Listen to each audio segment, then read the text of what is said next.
So without further ado, Mr. Ostrowski, thank you.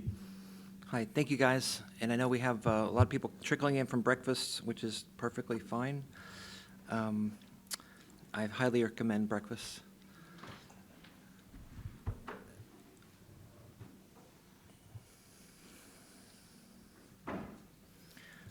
So I'd love to hear a little bit about who's here. Are you guys more clinicians or practice managers? Other industry people? No? Yeah? Um, So my goal today is to raise awareness and give you some practical things to look at and to do for security, protect your practice, but really to protect all of us. Now, one of the things that we've done as an, I guess you call it an industry in telehealth, is to be very careful originally because we were kind of, somebody described it as kind of working in a cave, rubbing sticks together, trying to get this fire started like 20 years ago. And then along the way, we knew that if we had some adverse event, that would be the one thing that everybody would focus on. So out of an abundance of caution, we took on a lot of voluntary constraints to make sure that we didn't do that, create that event. But as the pandemic hit, we've had a lot of people jumping into this with both feet, without a lot of training or experience or knowledge. There's just a lot of ignorance out there. So a lot of well-meaning people doing the best they can, not knowing what the risks are or how things can go badly.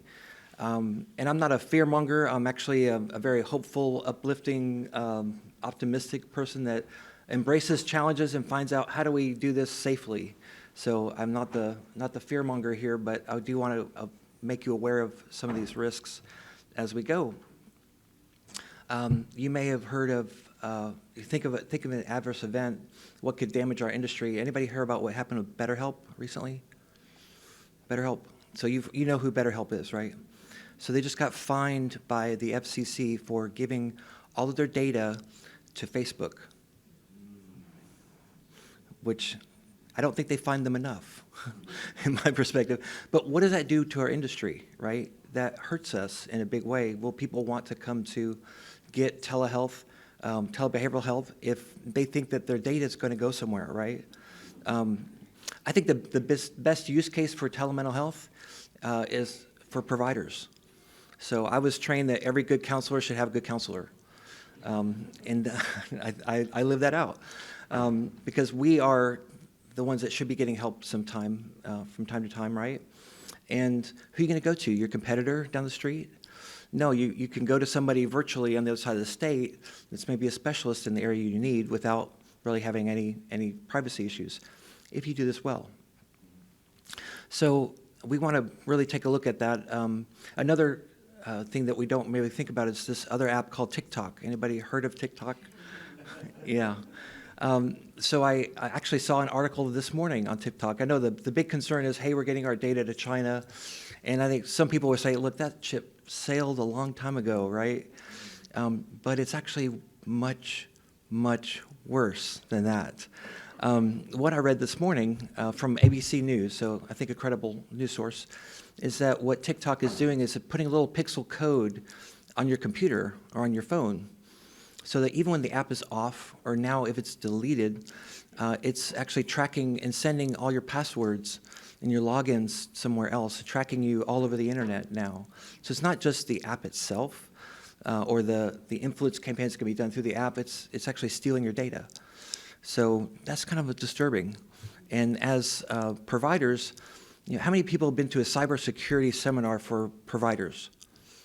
1, 2. That's actually more than I expected because having done this for many, many years, there aren't that many available or specifically made for us.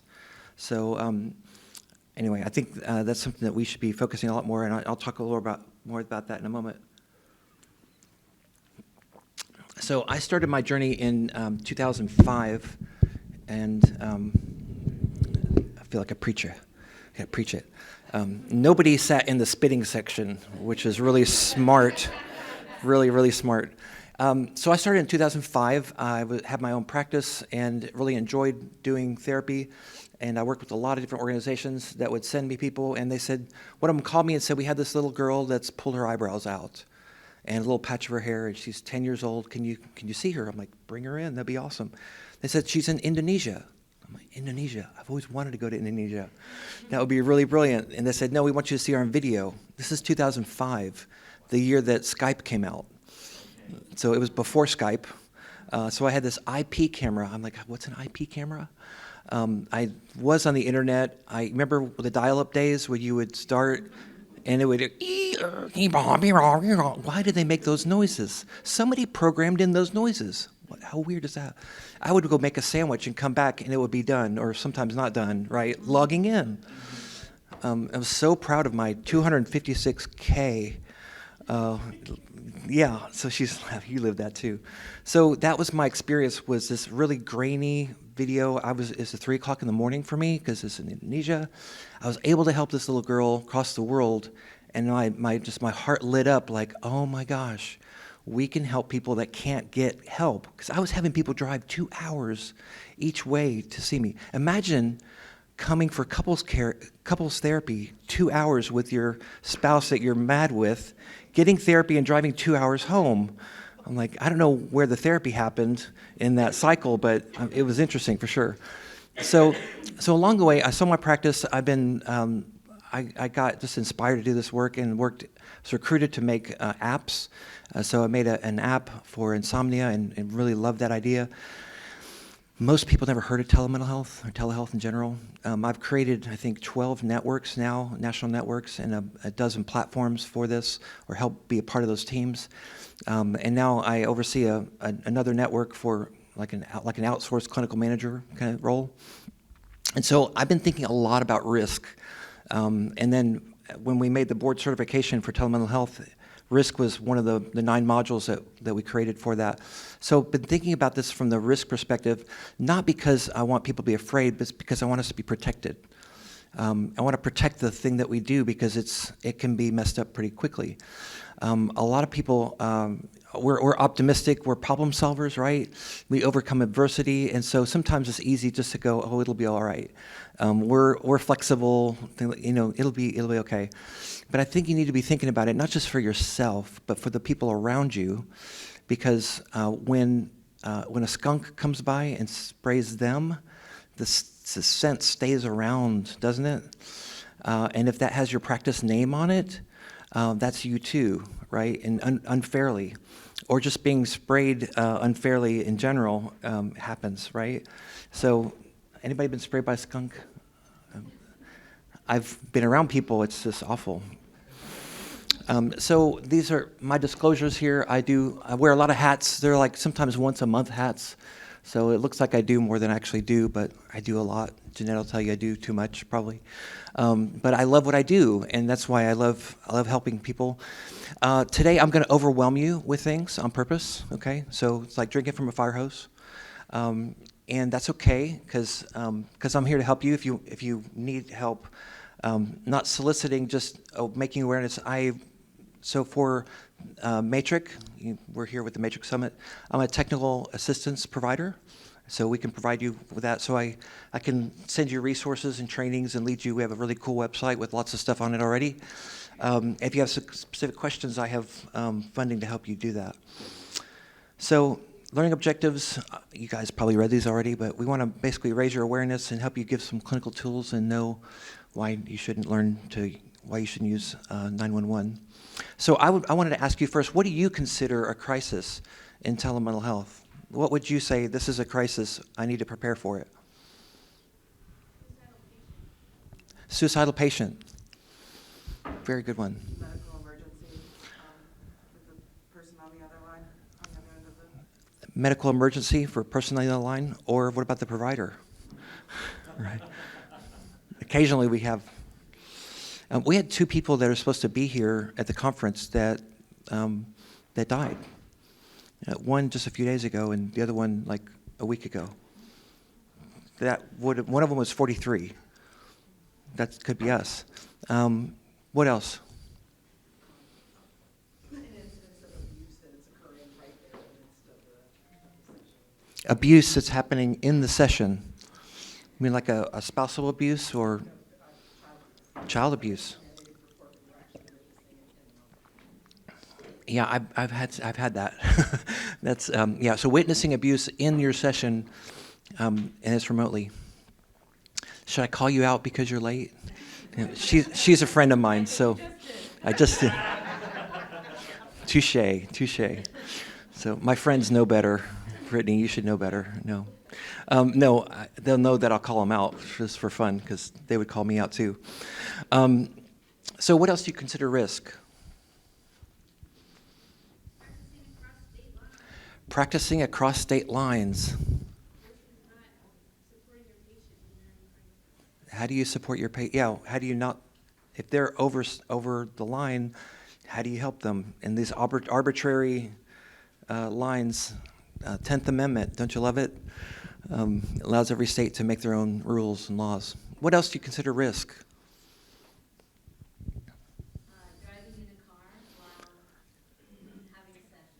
Driving in a car while having a, I told Mary I had a DWI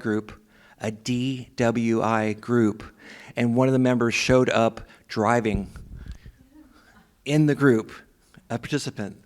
I'm like, but if you run addictions groups, they're brutal on each other, right? I didn't need to say anything. They're all like, you blinky idiot, you know. Like, and I'm thinking, who are you to talk? You're like, you're in this group too. But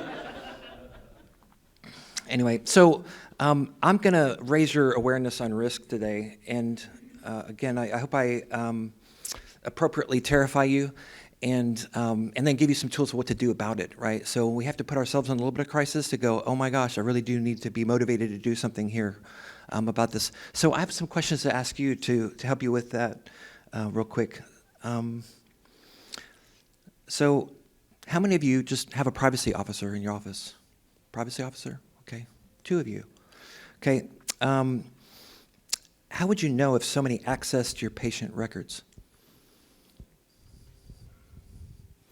That shouldn't, do you know? Do you have a process for that? Does your company have annual security training? 2 of you.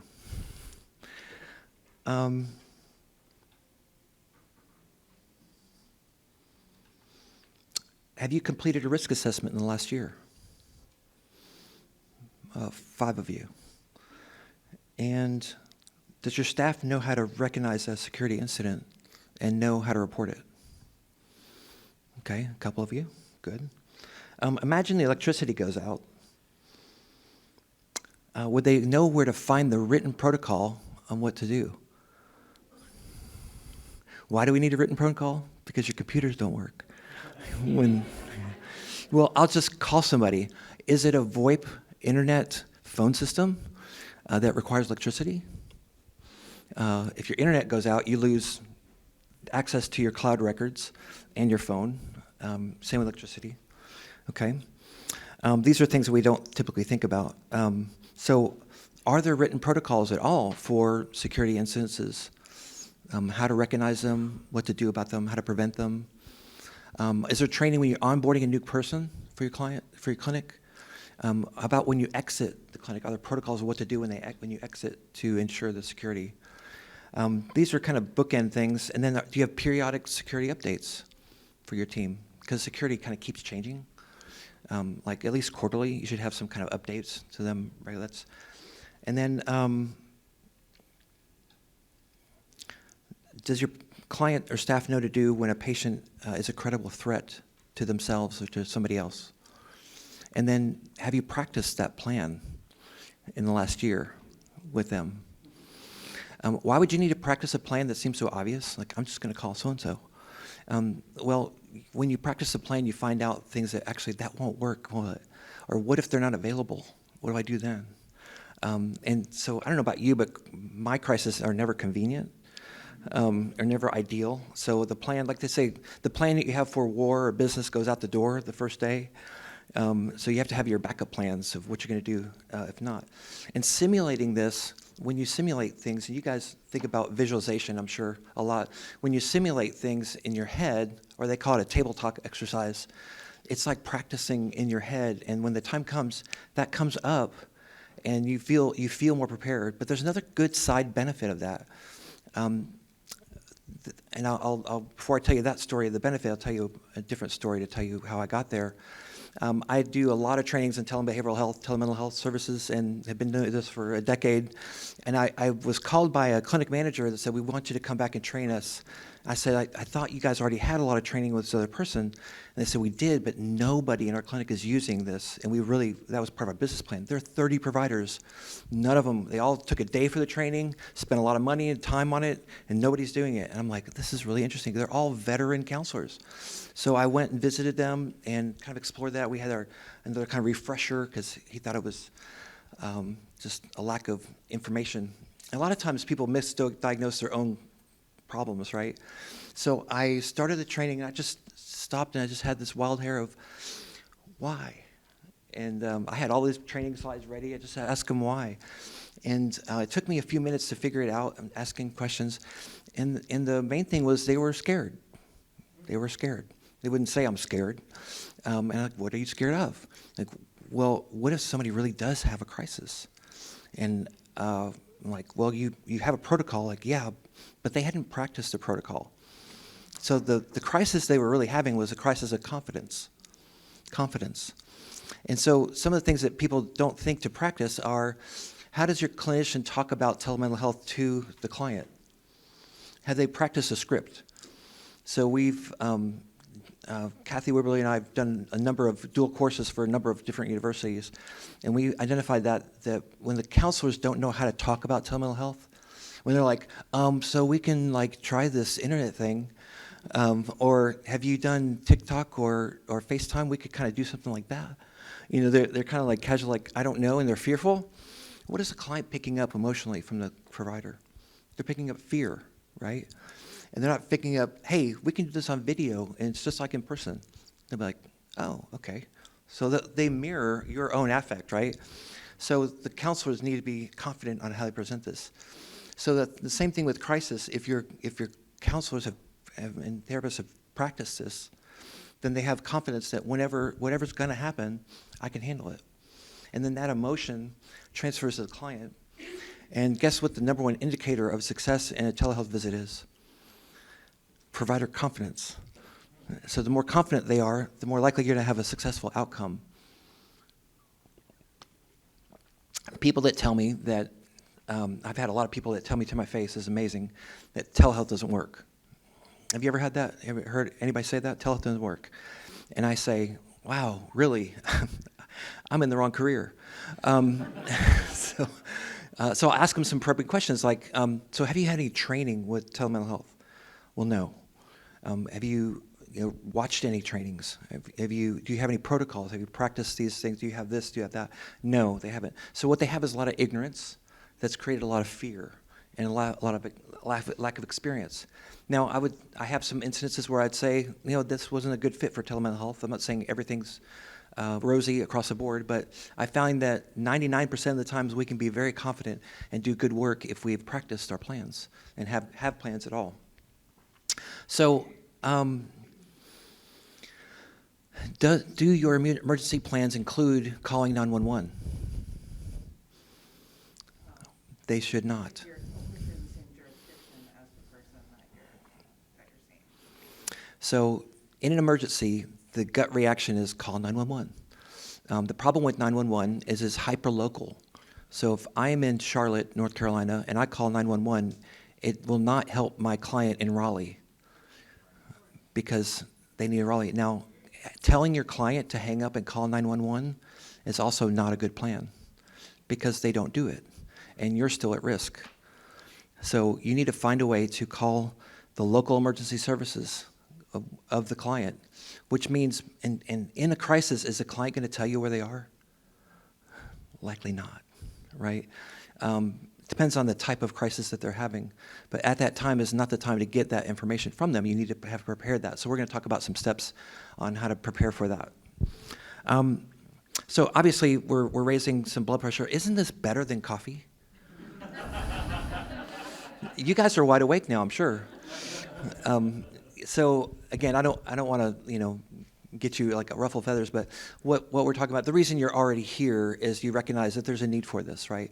So I'm going to hone in on two different areas. One is the technology part, and one is the crisis management of the client part.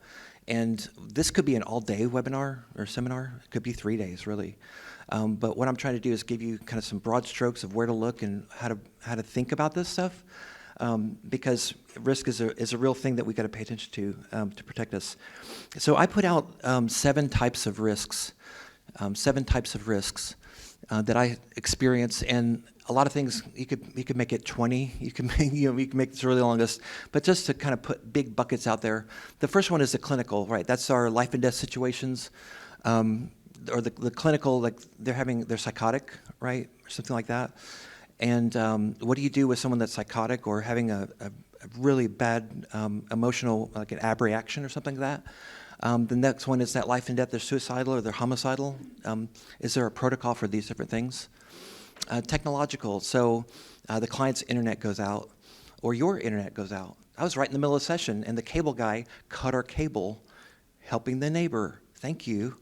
I was really upset by that. Or I was actually giving a webinar and our electricity went out. And I thought, oh, I'm just going to go down the street to the coffee shop. No, it was the entire region went out, and I had to complete the webinar on the phone for a talk just like this one.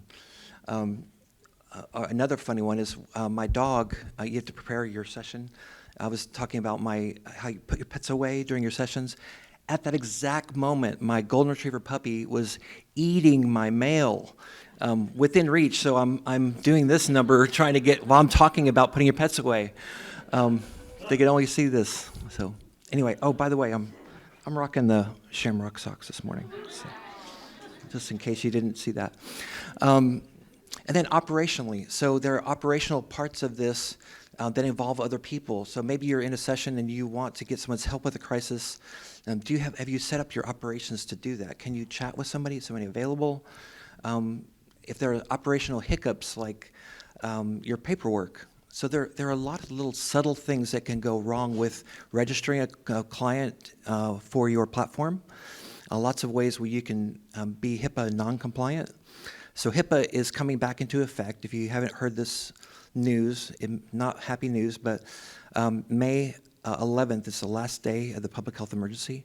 I don't know how they declare that this is the last day, but that's the official date, May 11th, where HIPAA is now enforced again. It wasn't that we were not supposed to be HIPAA compliant. They were saying they were not going to go after you. The HIPAA police are staying in the police station, but now they're going to release the hounds. The number one type of provider that's pinged for HIPAA compliance, HIPAA non-compliance, are behavioral health providers. Right, so they have a wall of shame, public wall of shame that you can look at, and then most of them are mental health and behavioral health institutions. The legal compliance, crossing state lines is one of many. One of the problems with crossing state lines is you need to be able to abide by the law in that state. So I have providers that say, well, I'm licensed in 4 states. Like, awesome, that's really cool. Now, do you know the age of consent in all 4 states, that it's different? Do you know that the requirements for your paperwork are different in all 4 states, or the criteria, the privacy laws are different in all states? So it seems like a great idea, but the jurisdiction, just for you that don't know, is the jurisdiction for where telemental health takes place is the location of the patient at the time of services. The location of the patient at the time of services. If you're a psychologist, Dr. Alvord told me about this, that you're also, where you're located physically as a psychologist is also the jurisdiction, and you have to be licensed in both places and abide by both of those sets of rules. It gets a little complicated. The reason is the state boards own those people, and you think, well, they're, catch me if you can, maybe. But if they find out about it, they'll ping your license wherever you're located, and you don't want a thing against your license. When you go apply for an insurance panel, they say, have you ever been reprimanded by a licensure board? You don't want, or any employment that you ever go after, it's going to have that. Financial. So if there's a hiccup in your operations or your technology, or you're not prepared for a crisis, it can be very time consuming. And time is money. right? So also, if something goes wrong and you're falsely accused, that happens a lot. Remember, our population is not the healthiest set of people, right? Um, so I was helping this woman in an abusive marriage, and her husband with access to diagnosis came after me pretty hard, and hired a private investigator to follow me, to try to dig up dirt on me, try to hack me, went to my referral sources, told them crap about me. People will come after you for different reasons. Imagine helping a spouse and their husband or wife has technology skills. I'm going to point out some technology vulnerabilities that are pretty common that likely apply to a few of you. And what they can do with that is they can steal that data or access your records, and that's kind of stuff we want to keep private. Now, a lot of this is actually done by people thousands of miles away that create a little bit of code, and they launch that code to the internet, and they're looking for someone that hasn't updated their Windows software or their browser software, and they find this vulnerability, and the software goes in and attacks your software and pulls that data, and you don't even know it. So that's actually a pretty common cyber attack. So we need these kind of cybersecurity tools around us to help prevent that kind of stuff. And TikTok, by the way, is stealing your data. And then I think actually one of the worst parts is, a lot of the top ones can help hurt us personally, hurt our clients definitely. If we're not saving their life, that's a big deal. But how long does it take to build a reputation? Pretty long time. It's pretty hard, right? How long does it take to lose it? It takes one incident become public, and that's a big deal. If you are caught HIPAA non-compliant and your breach is more than, I think it's 500 records, you're required by law to post on your website that you've had a security breach for 3 months. You're also required to announce to any public outlet, like a news agency in your region where those patients are, to let them know that you've had data breach. You've seen those in the news. So-and-so had a data breach today. That's why they're required by law to announce that, to cover and let everybody know that that's been affected. Do you think that would hurt your referrals anyway, right? So imagine you have a doctor that trusts you, loves you, sends you all his patients, and hears about that.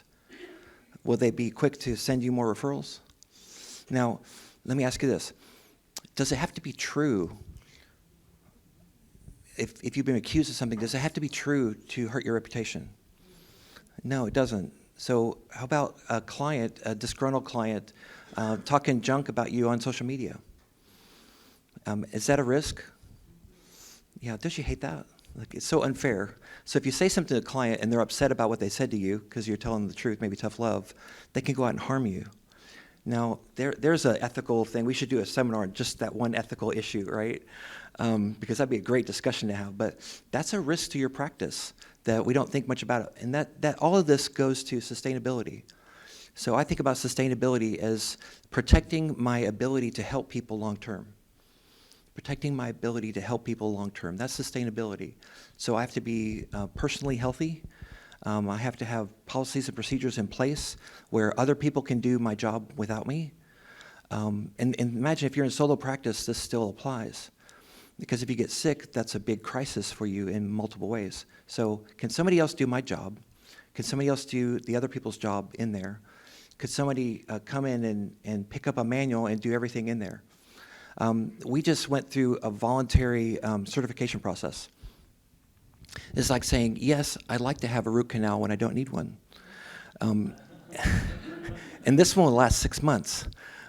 So one of our clients is a government agency, and they said, we have these new laws now in our state. We need you to go through the certification process. And it's extensive. It's basically saying, are you a very healthy company? Do you have all these awarenesses and all these controls in place to make sure that you're safe to work with? And great. So this is ISO 27001. Anybody heard of ISO? So there's a bunch of different stuff. In therapy world, we don't really do that one. But it would measure our HIPAA compliance. It measures all our controls in our company. And it was an extensive process. And we've been doing great already in a lot of these, but it really helped me raise my awareness. And I have an affinity for sleep. And this helps me sleep better at night. So for you, your sustainability will be largely around how well you've planned for things to go wrong and have a plan to do something about that in advance. So are you planning for failure? If you're failing to plan, you're planning to fail, right? So what are the consequences? There's a lot. I won't go through this belaboredly, but there really are people out there that are out to get us. We're not really aware of these threats very often, but I think we've had enough awareness here. And you guys can look through the slides and do that. So are we risk-free? Can we be risk-free?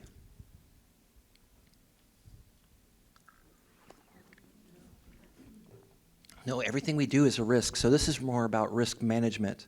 Are we aware? Are we managing? Are we reducing our risks as much as possible? Because if something does happen that's bad in the HIPAA compliance world or a crisis world, I usually imagine myself sitting before a licensure board. What am I going to tell them? And that's a good exercise to do. What am I going to tell the licensure board? Or what would I tell Jay if I had to call him as a consultant? What have we done? And you want to show that you've done reasonable items to address that. So did you have a plan? You didn't have a plan? Are you using HIPAA secure technology? You're not. Why not? Well, because this is cheap and this is free. Or did you think about this? These are standards in our industry now that you're not doing. So that's not defensible, right? We need to have our plans, and then we need to have kind of protocol. So the hardest part about risk is that it's a cost. It's a cost. Nobody knows that you've done all this, right? You don't get a gold sticker for this. You don't get applauded for this. It's not like, yay, we've done our HIPAA training. But what it does give everybody security. They hate it at the time. It's like getting your teeth cleaned and your fillings, things like that. It's good for you, but we don't like doing it. It's a cost. However, there's huge benefits to your sustainability if you stay on the track. So, are your staff prepared? So may not just be, this is one of my favorite graphics. So I have to point that, some people miss that. So plan ahead, yeah. We need to go through our things and find out what can go wrong. And it's a good exercise to do as a company, not just one person doing it, but do it with your staff. What we do if this happened, have a list of crazy questions. And what that'll do is just help people there's little things that we need to do in advance that'll help us be prepared and be strong in this approach. So a risk assessment is an essential part of this process. So you might say, what is a risk assessment? So the questions that I asked you in the beginning, all those different questions, all of those are requirements of all of you. Those are HIPAA requirements. So not the crisis counseling one, but all of the rest of them are requirements. So you're required by law to do a risk assessment annually on your activities.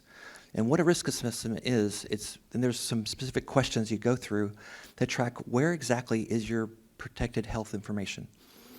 Where exactly is that? Who can access that? Not who does access, but who can access that. So we have a lot of technology providers go, yeah, we can access, but we don't do that. Well, that doesn't matter to the feds, it shouldn't matter to you. Who can access that, and do they actually look at the records or not? That's a different thing. And then, are you monitoring it? Who monitors it? When are you monitoring? Who can bypass this stuff? Are you prepared for a breach? Would you know a breach happened? Are you prepared for that? And then, how are you protecting all of this in your systems? And then, does other staff know about this, or is it just the manager? So every one of us are required to have a privacy officer. That's a title. If you're like me, you get to wear lots of titles. I should put privacy officer on there. It sounds important. If you're a large company, that's your only job. If you're a solo practice, that's also your job. You're the privacy officer. That's the person legally responsible to make sure everybody's doing all this HIPAA stuff. You're the point of contact if there's a breach or an incident. So privacy officer is a requirement for that. So all these plans are requirements that are disappointing for you. So as you're feeling bad about all this, I want to encourage you that I'm going to give you a roadmap, okay? So don't worry. You're going to get on a good track here really soon. So this is going to be a fun one.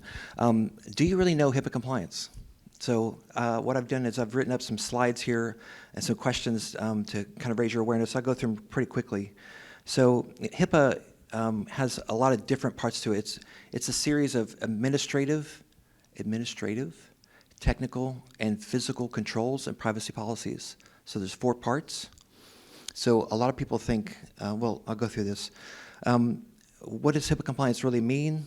What is HIPAA secure? Why do we say HIPAA secure instead of HIPAA compliant?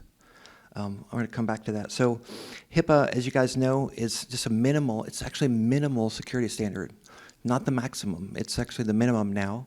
And there are other things that we can do in addition to HIPAA to make it stronger. When COVID started, I had open up office hours and I had, sorry, I'm getting a little behind on my webinar here, so I'm going to go quickly. So HIPAA is coming back in enforcement, so I just want to run through that really quick with you. A lot of people think that compliance is about just a BAA, Business Associate Agreement, and encryption, but actually has a lot more, and there's a lot of things that the provider themselves have to do to be HIPAA compliant. So there's a lot of ignorance, but I want to slip to this one. Can you guys tell me which of these logos are the real HIPAA logo? These are real logos that I pulled from different technology companies. Can you identify which one's the official HIPAA logo? Just name out what number you think is, take your best guess.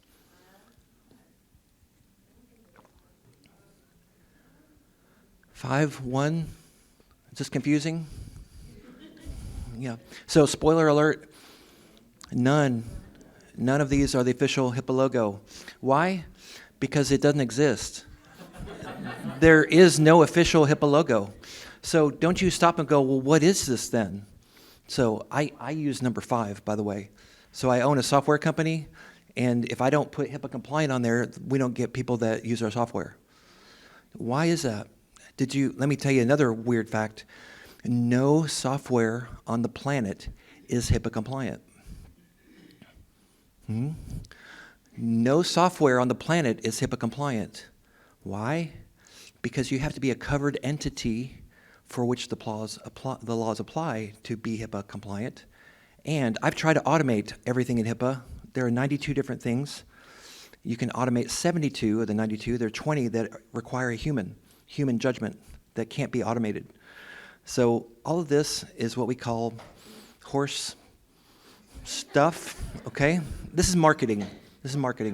So instead, we've started using HIPAA Secure, meaning they've tried to do something here. They tried to do something along the lines of HIPAA, but you don't know what they've done. And so how do I tell somebody that doesn't know a lot about HIPAA or security, how do you tell the difference?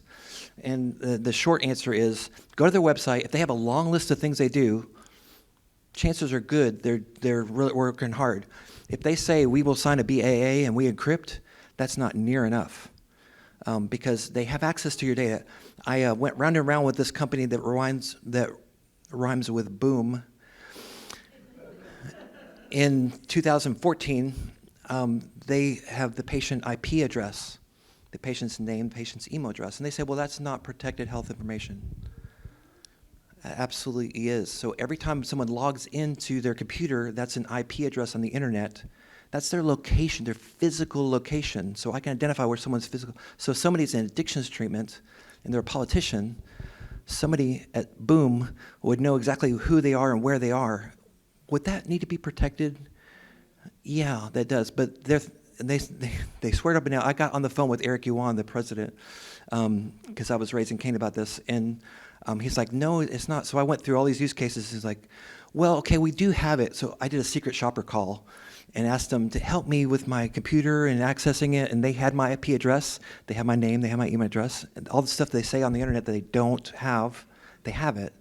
They say, well, we only keep it for support reasons, but you have it, and you store it, are you protecting it, right? So we actually hosted our own Boom, and made it where they don't get any of that information. So, because I really love the software, so I can't crack too hard on it because I love the software. But I'm just raising awareness that we need to look a little deeper into this in order to make sure that we really are compliant. So I'm going to skip some of the questions. They are in our slide deck for you because of time I need to run through. But it's important to know these 18 different identifiers for protected health information. This is from CMS, or the ONC. So it includes a lot of stuff that you wouldn't normally expect. The zip code. I made a system for the state of Wyoming. I said, well, just identify people by their zip code, and the privacy officer said, no, that's protected health information. Zip code? Yeah, if it's not in a place where there are more than 10,000 people, that's considered protected health information. Meaning we can take that piece of information, attach it to another piece of information, identify who somebody is. Now, maybe not stuff that we do, but somebody else can do, and that's really important. So it's important to know that this is, there are different access points for this, the physical parts. Your router, if you have a router at your place, so we just visited a relative, one of our adult aging parents, and they have a router. On the outside of the router is the router name and number for that and the password.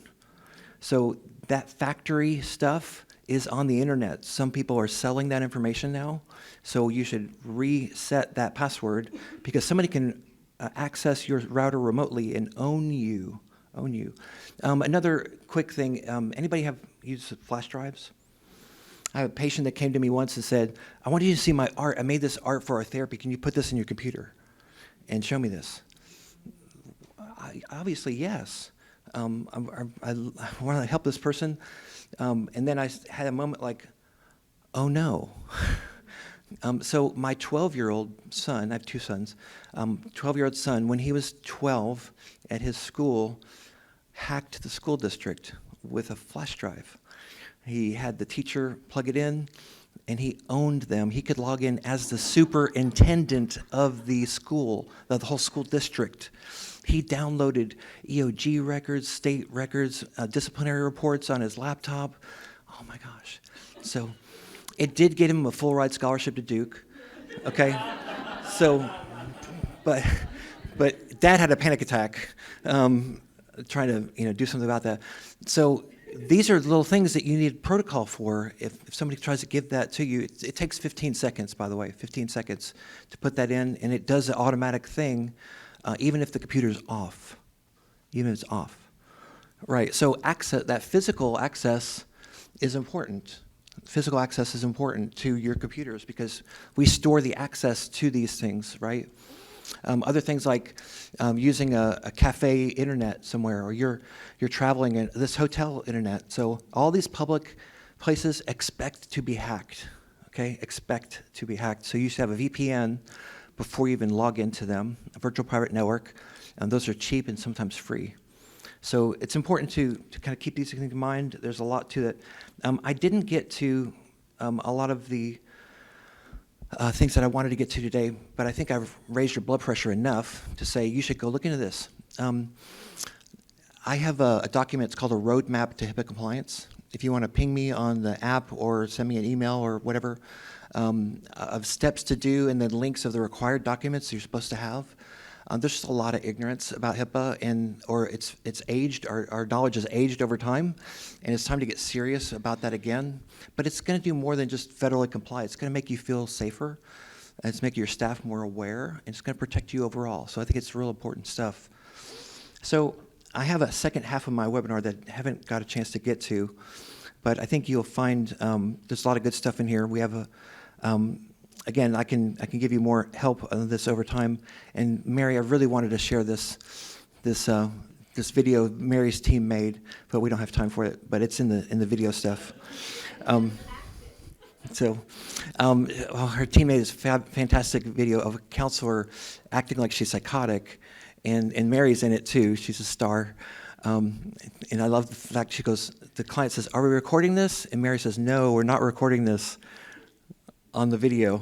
It's just my little thrill every time. So let me just stop and get questions, because I know there's a lot of information. But let me just ask any questions so far. Yes? What do you think of that? Well, that makes me uncomfortable because I don't know what they're looking for later. They said that they want to sign that they will only use it for their personal use because they want to remember what happened. That's not particularly a security issue. Can you repeat that? It is a risk issue. Sorry? Can you repeat it for the... So the question was, what if our client wants to record a session and is even willing to sign that they won't won't use it anywhere else. To me, that's a lot of risk in terms of, like you said, I don't know what they're going to do with this, or what somebody else would, how would they protect that, right? So I would just politely say no, but I'll send you a transcript, or I'll write notes up for you. Or the fact that you take notes would help you remember what's happening in session. Yeah, Tina. I'm trying to think of the telehealth visits as an in-person visit, and if you wouldn't record your in-person, like in the room in-person visit, why would you let them record a virtual visit? You know, if it's education and you're teaching them something and they need to record it for that, I got to remember, I'm going to step out of behavioral health for a minute, but I got to remember how to do that injection. Yeah. You might let them video that in a in-room visit, but that's kind of how I always tell my providers, if you wouldn't do it sitting in your office, you're not going to do it virtually. Yeah, and there are times when I will actually record stuff for my client. Say, I want you to remember this. I'm going to say this to you, and I'm going to record this. So get your phone out. Let's record this so that in a bad moment, you have this ready. Or sometimes I'll have them record themselves, telling themselves encouragement, because that's what they really need to hear, isn't it? Not just some authority figure, but some themselves. So I think, so recording was a big deal early on where people are like, I'm concerned that someone's going to record my session. I think we don't remember that people have been bringing recording devices to your session for decades, right? So everybody that comes in with a phone has a recording device in their hand, and I bet you somebody's recording it. So it's likely already happened or happening. So it's just a matter of being careful with what we say so that it's not misinterpreted. So I know that's not the greatest piece, but so far I haven't heard of any incidences about that. So that's good news so far. So I wish I had a better answer for you. So about calling emergency services, so, at where I work, we're very clear that you have to have the 10-digit emergency services number for where your patient is. And for Maryland, we were able to get all those numbers, though it was hard. And we tell the providers if they're practicing out of state, they have to find that number. But it's so hard to find those numbers. It is. So I have a shortcut. Okay. Is that what you're asking? Is the shortcut the program through 911 where you have to pay a lot of money every year? No. Okay. No. I'm really into grass level guerrilla do-it-yourself stuff. I run national networks and created this on a national level. So that was how you scale this, right?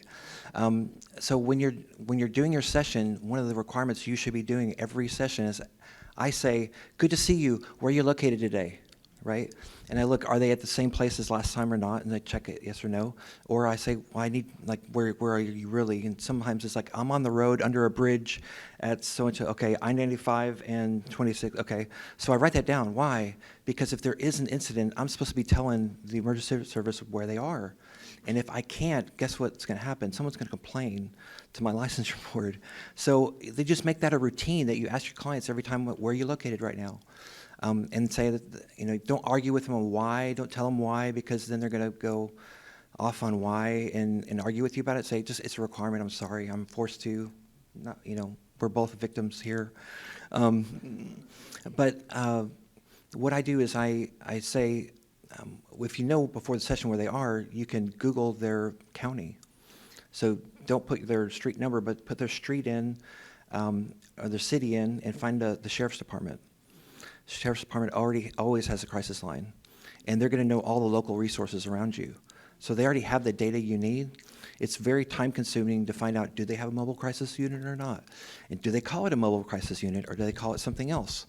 But what's their local sheriff's department or city police department? And finding that information is tricky. So we always just go to what's the county crisis line or department. And I just jot that note, I copy and paste that into my chart, and I'm done. So, other questions?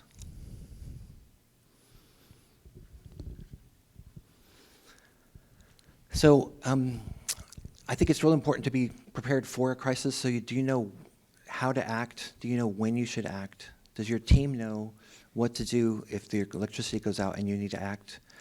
Do they have access to the local services? Are they charting these things? So I do chart reviews. Are they, in their notes, are they showing that they're prepared? Did they write where the client was? the right local services number. So they're being audited by somebody. Would this stuff be in the charts? It should be, because location can be different at every location, right? Or every session, and patients do move around, my experience. And then after a crisis, do you know what to document? Do you know what to document? And the crisis may not be life and death. I had my friend Dave gave me a call in trouble. I could hear the stress in his voice. I said, Dave, what's up? He said, I just had this really bad incident I need to tell you about, so it's peer supervision, right? So he's seeing this adolescent female in her home. She's in bed, showing half of her breasts in the negligee, and he said, imagine where that would go, right? Or what would be said about that if somebody knew about that. He asked her to get dressed, call him back in 5 minutes, and be at a desk. So he had to look at that as a risk and say, that's going to really kill my reputation as a young male, right? And it's a borderline teenager. It's likely to happen again, especially with that particular person if she's acting out. But he came and I documented peer supervision. He documented peer supervision because we need to protect each other, right? Of that. He wrote down exactly what happened, what I did. I wrote down the same thing so that if he's ever called up somewhere, he's got some safety. Say, here's what I did. So that's important. When the adverse event happens, do your staff know what to do and to make sure that you're protected? Okay, I hate these things in a way, but we need to think through it so that we can be safe and have sustainability. Other questions? I know we're at time, but I'm very grateful to all of you for participating and helping me do this today. There are a lot more on the slides. I'd love for you to do a quick run through just to get that information. And feel free to call me or email me with other questions. Thank you, everybody.